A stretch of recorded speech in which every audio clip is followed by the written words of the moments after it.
बहुत सारे seller selling तो करते हैं पर ये जानते ही नहीं कि उनको लॉस कहाँ हो रहा है। Reality of online orders. अब जब एडवर्टाइजिंग रन करते हैं तो आपको जितने भी ऑर्डर्स आते हैं वो सारे ऑर्डर्स डिलीवर नहीं होते। उनमें से कुछ ऑर्डर कैंसिल हो जाते हैं, कुछ आरटीओ रिटर्न आ जाते हैं, कुछ कस्टमर रिटर्न आ जाता है। जितना भी ऑर्डर आप एडवर्टाइजमेंट से शिप करते हैं वो सारा का सारा ऑर्डर आपको कस्टमर तक डिलीवर नहीं होता है। इन सारी कंडीशंस में सेलर सिर्फ और सिर्फ टोटल ऑर्डर्स देखता है कि उसको कितने ऑर्डर कितनी एडवर्टाइजिंग से रिसीव हुए, पर ये एक्चुअल कैलकुलेशन नहीं होती है और सेलर यहीं पे गलती करता है। सबसे इंपॉर्टेंट नंबर्स क्या है?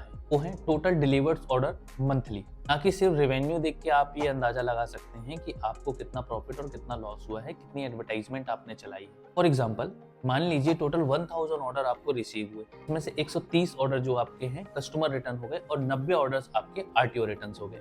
आपके एक्चुअल डिलीवर ऑर्डर्स जो बचे वो 780। मैं आपको बताता हूँ कि आपको हिडन लॉस कहाँ होता है। आरटीओ रिटर्न पे आमतौर पर आपके कोई भी चार्जेस नहीं लगते हैं, पर आपको जो भी कस्टमर रिटर्न प्रोडक्ट आते हैं उन पे आपको पर ऑर्डर पे 180 रुपीज रिटर्न शिपिंग चार्जेस आपको देना होता है। रियल कैलकुलेशन है वो यहीं से शुरू होती है। कस्टमर रिटर्न 130 ऑर्डर, अब 130 ऑर्डर में 180 रुपीज पर ऑर्डर के हिसाब से आपको चार्ज लगेगा, जो कि कैलकुलेशन करने के बाद इतना आता है 30 into 180 is equal to 23,400 approx. जो भी अमाउंट है ये कोई एज्यूम्ड अमाउंट नहीं है, ये सारा का सारा चार्ज आपके डिलीवर्ड ऑर्डर से आपको काटा जाएगा। ये आपका टोटली लॉस है। ये आपकी किसी भी एड्स रिपोर्ट में नहीं शो होता है, आपकी प्रॉफिट लॉस रिपोर्ट में नहीं शो होता है, पर सेलर के पॉकेट से डायरेक्टली जाता है। मैं सेलर के लिए कुछ की पॉइंट्स आपको बताना चाहता हूँ जो कि ध्यान में रखना बहुत ज्यादा जरूरी होता है। यदि मैं इसका प्रॉपर कैलकुलेशन आपको बताऊंगा तो ये वीडियो थोड़ा सा लॉन्ग हो जाएगी, इसलिए सेकेंड पार्ट में मैं आपको इसका कैलकुलेशन भी करके बताऊंगा कि आप रिटर्न को कैसे कैलकुलेट कर सकते हैं।